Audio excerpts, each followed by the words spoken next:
The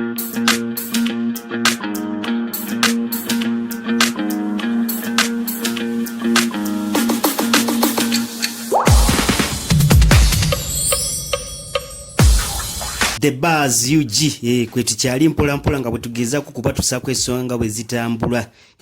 naddala mu entertainment, current events ne sports. MC Morio UG wendi ne timu yange. Mawulire mangi ge tuyina naye sofa waliwo amawulire amalungi okuva ku side za Fred Lumbuye ge mwino kuwulira bafanizi ba Fred Lumbuye n'abantu naddala abali mu National Unity Platform. Gwe kyolina okukola tova ku The Buzz UG era n'omubaka Muhammad Segirinya abantu be Kawembe mwalonda bulungi nnyo era ono mubaka Segirinya Mukama Katonda yamuba nga kirabo. Naye kansoke mbabuzeeko mwena gye muwangalira mu bitundu by'eggwanga ebyenjawulo okutugoberera muli mutya abaganda bange kansubire buli kimu kitambula bulungi mwebala nnyo kubanga mwekumidde ku The Buzz UG.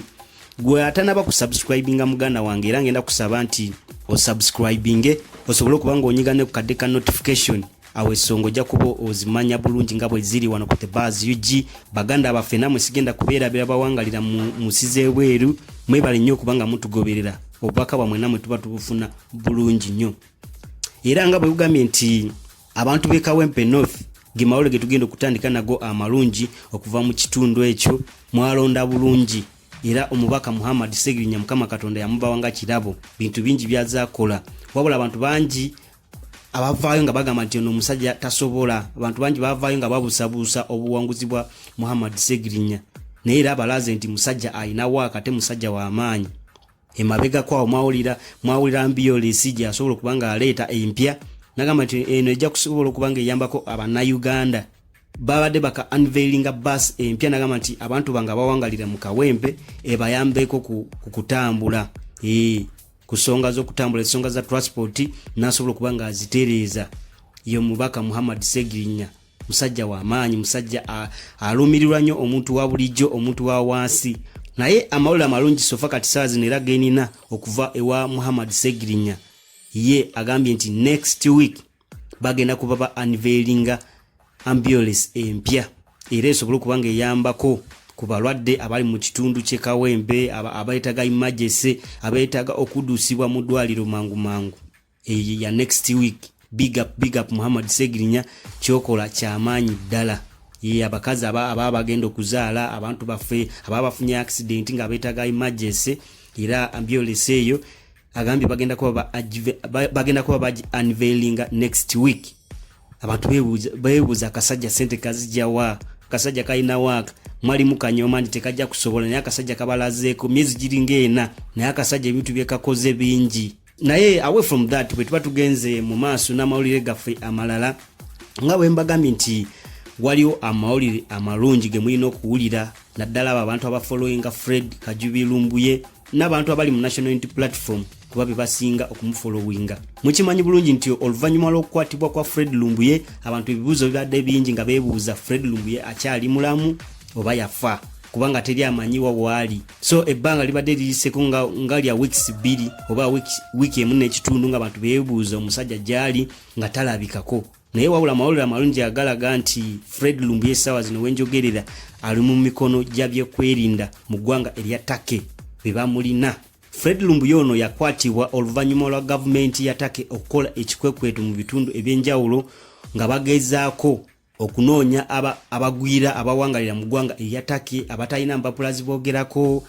abamu ng'empapula zaabwe zaagwako era ekyo kikwekweto baakikola door era ne Fred Lumbuye mwe baamukwatira n'Abannayuganda balala si Fred Lumbuye yekka era n'Abannayuganda balala era nabo basobola okubanga bakwatibwa mu ekyo kikwekweto. So kati ssaawa zino wenjogerera akuumibwa ku kifo kye bayita Katkoi Immigration Detention gyali mu kitundu kye bayita Katkoi Village. Ali mu mikono gya byakwerinda Fred Lumbuye era amawulire amalala ge tusobodde okubanga tufuna galaga nti ono Fred Lumbuye bagenda kuba bamukumira mu kino ekifo okumala ennaku endala 20. Bagenda kuba bamulina mu kino ekifo okumala ennaku endala 20. So ye saazi no wetogerera kati ali safe kati tumanyiwa waali kuba abantu badde beebuuza ebibuuzo nga bingi nga bagamba nti ndowooza okukwatibwa kwa Fred Lumbuye gavumenti ya President Museveni yabirinamu omukono naye era bongedde okutukakasa nti okukwatibwa kwa Fred Lumbuye government ya President Museveni tebirimu ate tebyekuusa ku byabufuzi bya Uganda. Bamukwatira songa za documents. Esonga ndoza documents zali zagwako zezimu kusonga lwaki Fred Lumbuye yasobola kubanga kwatibwa mu ggwanga erya Turkey naye nga ye wali arrested kati mulamu akugaba mawulire malungi ku bantu ba National Unity Platform n'abantu abadde ba following Fred Lumbuye akugaba mawulire malungi nnyo era sawa zino obwenjogera zino esawa timu ya Fair Ground elaga nti government ya President Museveni ne ba mafia bagezaako okukola kinene nnyo basobola okubanga bamudipotinga wano mu ggwanga Uganda bagezaako okukola kinene nnyo naye era ne team eya National Unity Platform naye tetudde mukimanyi bulungi nti yasindikayo Zaake omubaka Zaake gyali asobola okuba naye nga kwasaganya bolwanirire Fred Lumbuye asigaleyo tebamuzza mu ggwanga Uganda era emabega kwa omwala ba press conference police yasobola kubanga ekola press conference ne bagamba nti Fred Lumbuye emisango gimulinze bamugulako files 15 era we bamukwatirako ajja kuba atandika okuwoza emisango egyo so kyovulaba n'abantu ba National Unity Platform bakola kinene nnyo okulaba nti Fred Lumbuye tebamuzza mu ggwanga Uganda sofa esonga bwezito bwe ziri naye tujja kuba tukuwa updates nga bwe kugambye nti bamaze okukikafaminga government ya Turkey bagambye nti ekifo kino ekya Katkoi immigration detention Fred Lumbuye akyalina okubeerawo ennaku endala 2 nga be bamulina mu ngalo zaabwe ate bagamba nti Fred Lumbuye wadde mugwira naye tebagenda munyigiriza ng'abantu abalanga bwemukimanyi nti amawanga amalala balaba nti oli mugwira bwe baba bakute bakunyigiriza bayinza n'obutakuwa lawyer naye ye bagenda kuba ebintu bye bagenda kuba babikwata mu ngeri ennungi so fagibwa mawole ge tulinawo ku Fred Kajubi Lumbuye soko subscribing onyigene ku kadde bwato naba ku subscribing tukyageza kukuwa updates kusonga nga bwe zitambula mu bitundu ebyenjawulo abantu abagala kumanya ku bayimbi bamwe nyimbe empyeze bayinawo wano ku The Buzz UG MC Morio UG wendi ne timu yange tovaako